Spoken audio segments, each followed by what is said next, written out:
안녕하세요. 지난 시간에는 메인 툴바에 대해서 설명을 했는데요. 이번 시간에는 커맨드 패널에 대해서 설명을 해보겠습니다. 커맨드 패널은 맥스 화면 우측에 있고요. 이렇게 모서리를 잡고 크기를 조정하실 수도 있습니다. 커맨드 패널은 6개의 탭으로 나눠져 있는데요. Create, Modify, Hierarchy, Motion, Display, Utility로 나눠져 있습니다. 하나하나 짚어보면서 강의를 진행할 거고요. 크리에이트는 생성, 모디파이는 수정, 하이라키는 관계도, 모션은 움직임, 디스플레이는 뷰포트 설정, 유틸리티는 도구입니다. 그래서 각 기능들은 이렇게 탭 간을 이동을 해서 사용을 하실 수 있고요. 이번에는 크리에이트 탭에 대해서 알아볼 겁니다. 크리에이트 하이 메뉴에는 지오메트리, 쉐입스, 라이트, 카메라, 헬퍼, 스페이스 오프, 시스템이 있는데요. 지오메트리는 3D 오브젝트, 쉐입은 2D 오브젝트, 라이트는 라이트, 카메라는 카메라, 헬퍼는 헬퍼, 스페이스 오브는 이제 다양한 물리 이고요. 시스템은 이제 시스템 관련된 오브젝트를 생성을 할 수 있습니다. 지오메트리에 대해서 간단히 예를 들면요. 오브젝트를 하나 만들어 봅시다. 스탠다드 프리미티브에서 T4 주전자를 하나 만들어 보겠습니다. 일단 화면을 키워 볼게요.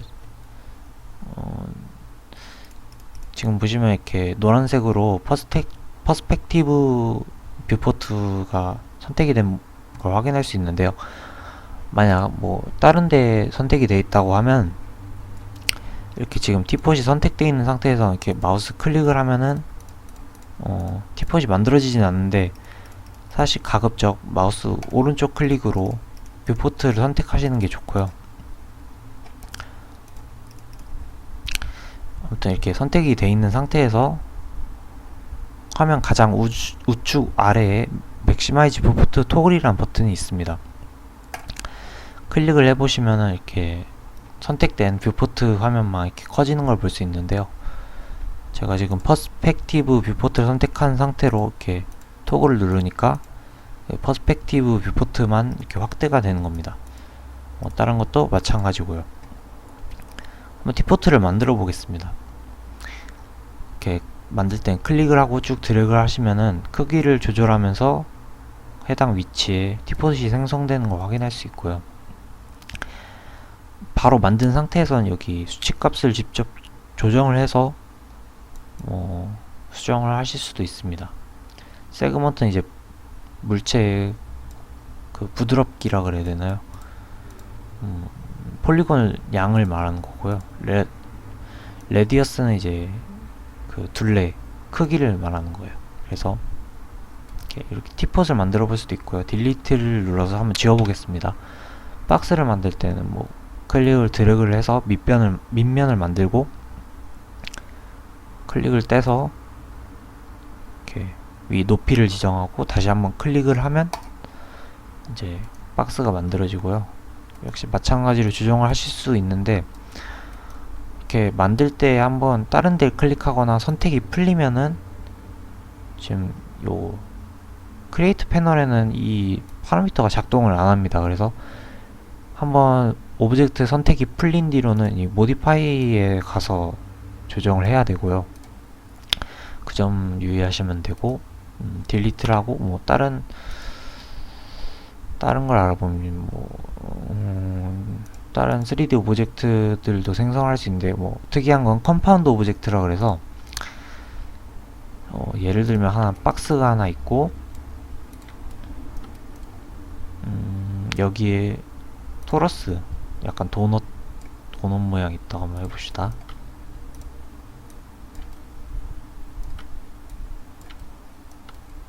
지금 박스랑 도넛이 겹쳐 있는데요. 색이 좀 같아서 이렇게 박스랑 도넛이 겹쳐 있는데요.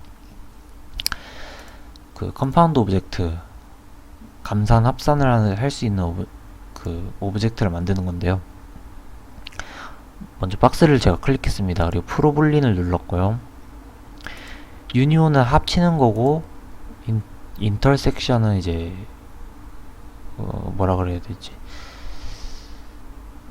교집합이라 그래야 되나요? 뭐 서로 만나는 부분만 남기고 나머지를 제거하는 거고요. 서브트랙션은 이제 아예 빼버리는 겁니다. 뭐 어떤 게 빼지면 나중에 선택된 오브젝트가 빼지고요. 그래서 모드가 보통 몇 개 있는데 저는 보통 이 세 개를 많이 쓰고요. 유니온으로 한번 합쳐보겠습니다. 유니온 모드로 놓고 스타트 피킹을 눌러서 지금 박스가 선택되어 있는 상태인데 그 도넛을 한번 눌러보겠습니다. 그러면 오브젝트가 합쳐졌죠, 완전히. 지금 보시면 이 도넛 안에 있는 그 도형까지도 완전히 합쳐지는 걸 볼 수 있습니다. 이런 식으로 오브젝트를 만들 수도 있고요. 다시 컨트롤 Z를 눌러서 한번 인터섹션 모드로 선택을 해보면요. 네, 교집합이라 해서 그 서로 겹쳐있는 오브젝트 부분만 남기고 전부 다 지워지고요. 서브트랙션은 이제 두 번째 클릭한 오브젝트가 지워지는 거예요. 그래서 이렇게 두 번째 클릭한 오브젝트가 빼지는 걸 확인할 수가 있고요. 뭐 이런 식으로 컴파운드 오브젝트가 있고 뭐 파티클 사실 엄청 많아요. 생성할 수 있는 오브젝트가. 그래서 심지어 이렇게 나무 같은 것도 만들 수 있고요. 이거 아직 중요한 게 아니니까 이거 일단 다 지워보겠습니다.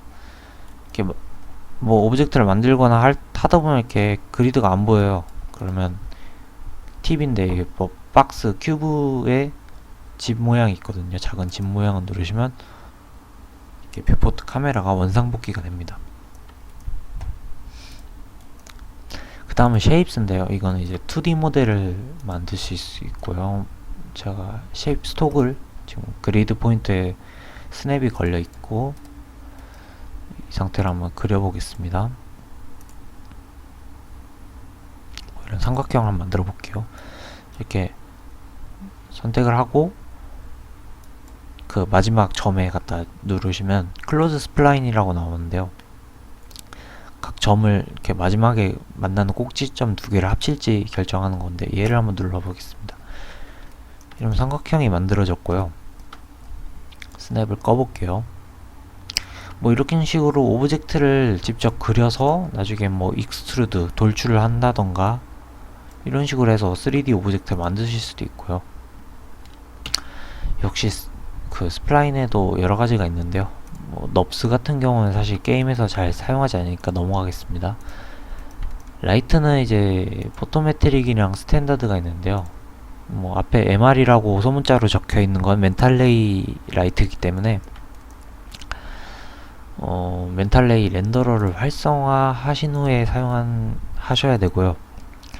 보통 옴니 같은 경우는 이제 그냥 점 가운데서 발산하는 빛 같은 거고요. 지금 아무것도 오브젝트가 없어서 잘 안 보이는데 제가 티폿을 하나 놔보겠습니다. 지금 옴니가 있죠. 뭐 이런 식으로 빛이 직접 보이는데요. 이거는 뷰포트 모드 상태에 따라서 안 보일 수도 있고 보일 수도 있습니다. 이 왼쪽 위에 보시면 리얼리스틱이라고 되어 있는데 이거는 뭐 실시간으로 라이트를 베이킹 돼서 보여지는 거고요. 이게 만약 오브젝트가 많아지면 씬이 전체적으로 느려질 수가 있습니다. 그러면 쉐이드로 바꾸거나 아니면 뭐 쉐이드하고 엣지드 페이스 모드로 바꾸시면 와이어 프레임도 보이고 뭐 뷰포트 속도도 빠릅니다. 그래서 이 상태에선 쉐이드 상태에선 안 보이죠. 마치 퐁 쉐이더 같은 상태인데요. 리얼리스틱으로 하시면 라이팅이 실시간 베이킹 되는 것을 확인할 수 있습니다. 렌더를 해보셔도 거의 비슷하게 구현이 되고요. 라이트도 사실 최종 오브젝트가 게임 엔진에 들어가게 되면은 맥스에 있는 라이트는 사실 필요가 없습니다. 그래서 솔직히 라이트도 크게 중요한 건 아닙니다. 지금 커리큘럼 상에서는요. 카메라도 사실 맥스 내에서 렌더링 할 때 사용하는 거고요. 뭐 카메라가 하나 있다고 하면 이렇게 카메라가 바라보는 시점으로 이렇게 바라볼 수도 있고요. 뭐 카메라를 움직여서 이런 식으로 회전을 하고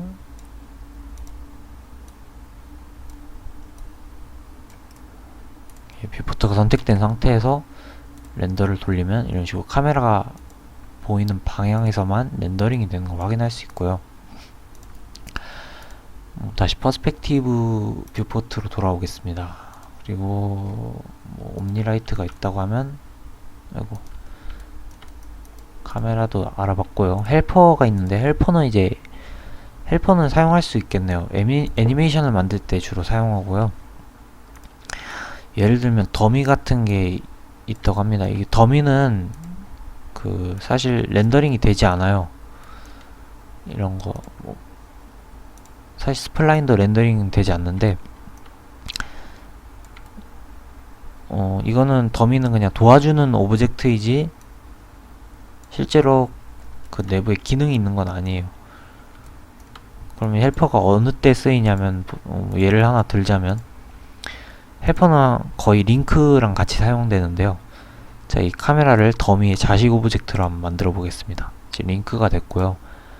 한번 살펴보면 지금 더미가 카메라의 부모가 되었죠. 이런 식으로 뭐 카메라를 잡기 힘들 경우가 있어요. 예를 들면 뭐 이런 식으로 좀 억지인데 오브젝트 안에 들어가 있어서 잘 안 보인다 그러면 뭐 쉽게 더미를 잡고 움직일 수도 있죠. 이런 식으로 뭐 지금 약간 억지스러운 예를 들었지만 뭐 애니메이션을 만들 때는 이렇게 실제 이런 일이 자주 발생하기 때문에 헬퍼를 사용하게 됩니다. 그래서 사용하면 쉽고요.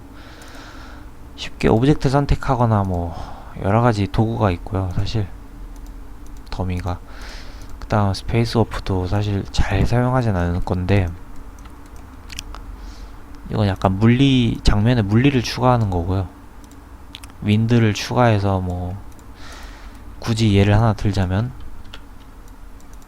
뭐 캐릭터를 지금 만들 수 없으니까 캐릭터에 예를 들어 망토가 있다고 해봐요. 그러면 망토를 물리 엔진을 넣어서 그러니까 여기 매스 FX라고 하는데요. 그걸 넣어서 뭐 바람 포스를 추가해서 망토가 펄럭거리는 걸 애니메이션으로 베이킹 하거나 그래서 엔진으로 넣을 수도 있어요. 게임 엔진에. 그런 식으로 활용을 할 수도 있고요.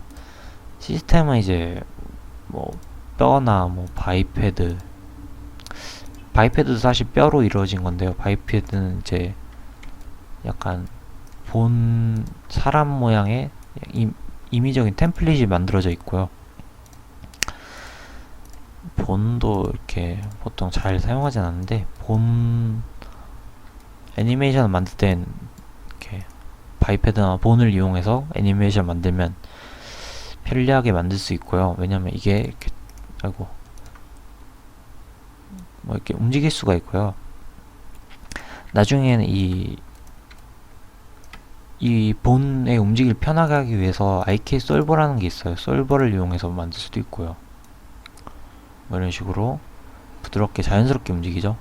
이렇게 관절을 구현하실 수 있어요. 예를 들면 그리고 뭐 라이트 시스템 선라이트 데이라이트가 있는데요. 이것도 사실 게임 엔진에 들어가면 활용을 못하기 때문에 뭐 선라이트도 이렇게 라이트를 추가하는 건데요. 이건 태양하고 똑같은 걸 만든다고 생각하시면 되고요. 데이라이트는 마찬가지로 아침과 저녁까지 이렇게 표현이 돼요. 시간을 조정하시면. 그래서 렌더링 하게 되면 뭐 표시가 될 겁니다. 이런 식으로 실제로 구현이 되고요. 그래서 뭐 크리에이트 탭에 대해선 쭉 한번 살펴봤습니다. 그래서 다음부터는 이제 모디파이부터 진행을 할 건데요. 뭐 이렇게 해서 쭉 강의를 진행해 보겠습니다. 잠시 쉬었다가 모디파이 탭에 대해서 설명을 해 보겠습니다. 감사합니다.